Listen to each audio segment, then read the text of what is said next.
Boys, I want to say really well done for an amazing first week of the Ampleforth. I think you've done as well as we could possibly have asked you to. If you're not making all your lessons, you need to. Okay, what you are being taught matters. Okay, for you all, but particularly for those of you in exam years, you do need to be there. Those of you who made particularly good starts are Woody, Will McCult, Victor Dorway, Nico, Iggy and Matt Seam. Amazing to see that many positive APs already. And happy birthday to Vladimir, who had his birthday last week, and Iggy, who's got his birthday on Friday. Happy birthday to you boys. In terms of school news, up the SIP, you've got a really important assembly at 4:30 today with Mr. Lofthouse. That's to talk about exams and the like, and your parents are invited to that as well. And really importantly, if you weren't at Holstall Assembly yesterday, then you need to know that Mr. Mutton is currently acting as the designated safeguarding lead at Ampleforth. I've emailed you some important notices about that so that you will know who you can call if you've got a problem. And that doesn't matter where you are. Okay, just because you're not here at Ampleforth in person doesn't mean that either we can't help you or different charities and helplines can't help you. One thing we're hearing about from you and from your parents is that sleep is a bit of an issue for some of you. Now I get that because you're away from school, and when you're at school there's a really tight routine with bedtime and with people checking on you and the like. And you're spending all days on the Ampleforth, you're looking at your computer screen for lots of the day. I get it can be hard to maintain your normal sleep pattern, but sleep's really important, and so you need to think about doing these things. 30 minutes before you go to bed, I want you to try and put your screens away, turn your notifications off, read a book, just chill out, do something which isn't looking at your screen. Okay, think about it. In a house, I come round and I say to you, right, time for bed, put your phones away, put your iPads away, turn your lights off.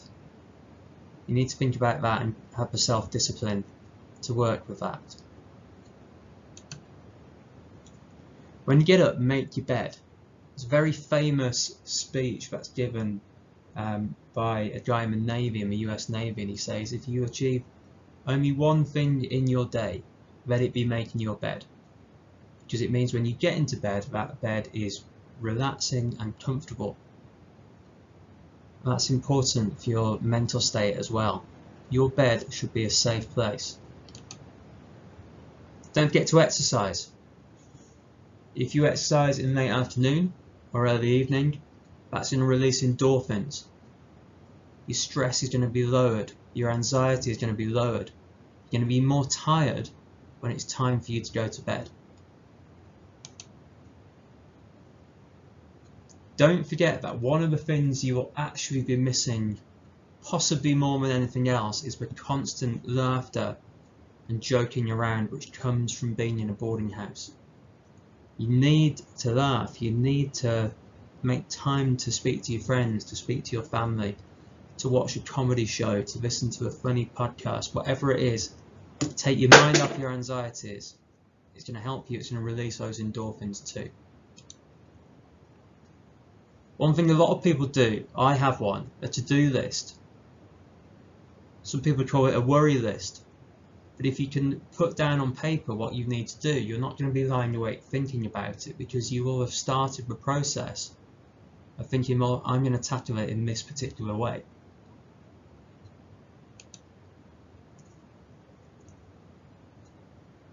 Now, I imagine that you will know this, but I think it's really worth emphasising yet again. If you're drinking alcohol in the evening, if you're taking on board any nicotine or caffeine, or eating junk food, your body and your brain isn't going to relax in the same way as it would if you're not having those things.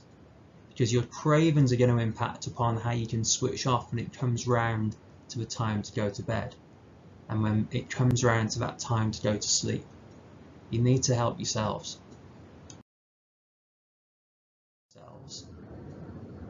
then you should feel free to speak to your parents, to me, to your tutor. The infirmary are still available. Speak to your GP, Mr. Alliston or Ms. Brown. They will help you, they will give you advice. There are so many apps out there, meditation apps, which will help you get control of that rhythm of your life, particularly in the evening. Don't forget one of the values of the prayer life we have at Ampleforth. It's all built about coming to a quiet end to the day. A few minutes just reflecting might really help you out. And the last thing is you can read websites, you can call helplines, Childline, Young Minds are great. So I've got loads of good advice. They'll help you get control of your sleep.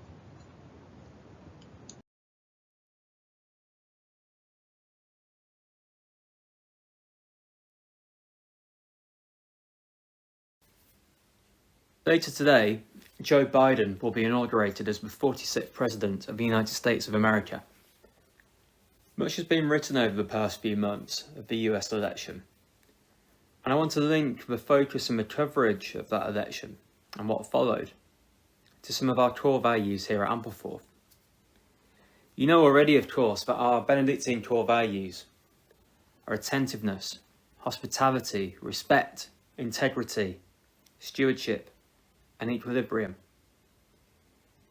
I think we could fill a good hour talking about each of these in relation to US and global politics at the moment.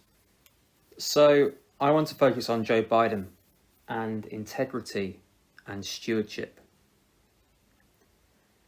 As any good politics teacher should be, it's fair to say that I'm pretty obsessed by US politics.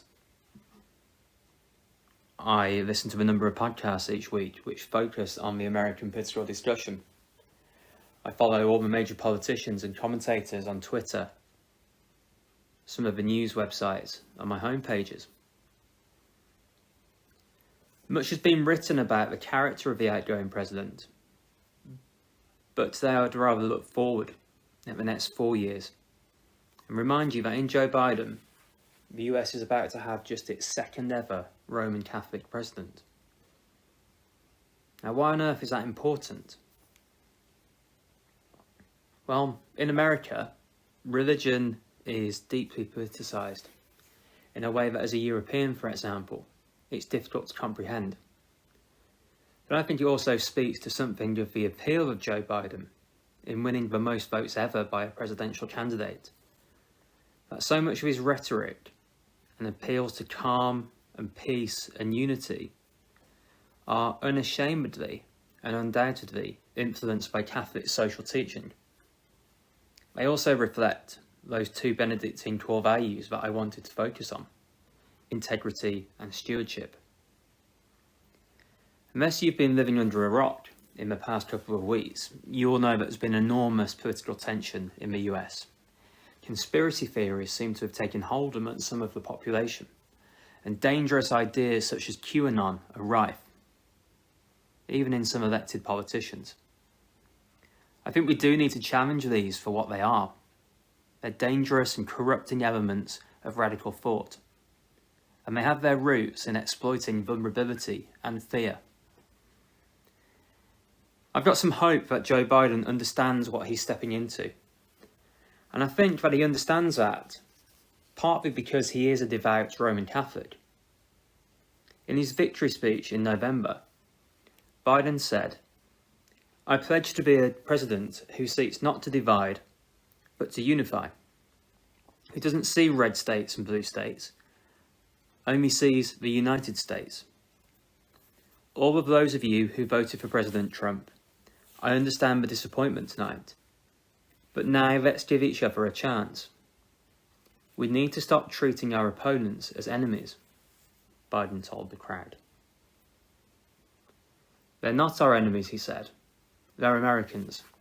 This is the time to heal in America." Now, what does that remind you of? Any student of CT GCSE will be able to tell you that Jesus teaches us to love our enemies, not just our neighbour. In Matthew's Gospel, he says, You have heard that it was said, 'You shall love your neighbour and hate your enemy.' But I say to you, love your enemies and pray for those who persecute you, so that you may be sons of your Father who is in heaven. For he causes his sun to rise on the evil and the good, and he sends rain on the righteous and the unrighteous. For if you love those who love you, what reward do you have? Do not even the tax collectors do the same? If you only greet your brothers, what more are you doing than others? Do not even the Gentiles do the same? Therefore you are to be perfect, as your heavenly Father is perfect." Remember at House Retreat, we discussed Pope Francis's encyclical Fratelli Tutti, or Brothers. I think that Biden picks up an important strand of that in his message when he says, "This is the time to heal in America." You might remember that Pope Francis proposes two solutions to the discord in the world. Firstly, recognising other people's right to be themselves and to be different. Secondly, he argues that kindness frees us from the cruelty that at times infects human relationships, from the anxiety that prevents us from thinking of others, from the frantic flurry of activity that forgets that others also have a right to be happy. Now, whether you agree with Donald Trump's politics or not, I would argue that you have to recognise that there's been profound unkindness within some of his politics and within much of his rhetoric. Whether it be mocking disabled reporters, for example, or simply calling other politicians names. And that sits uneasily with me as a Christian. Perhaps this has generated a culture where there's now a lack of recognition that others have a right to be different, as the Pope says. Our world is so polarised, and we seem to find it difficult to accept that the other side, with a different political opinion, aren't bad people, even if we disagree with them politically.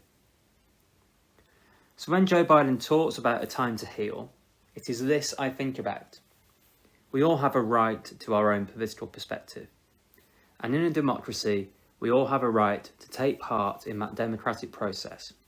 But when all is said and done, I think we also have an obligation within our humanity to move on and to open our hearts to those who have a different perspective to us. That is integrity as a human. And in a politician, I think it's demonstrating a stewardship towards one's duty towards their country. I hope that you think you can live that in your daily lives too.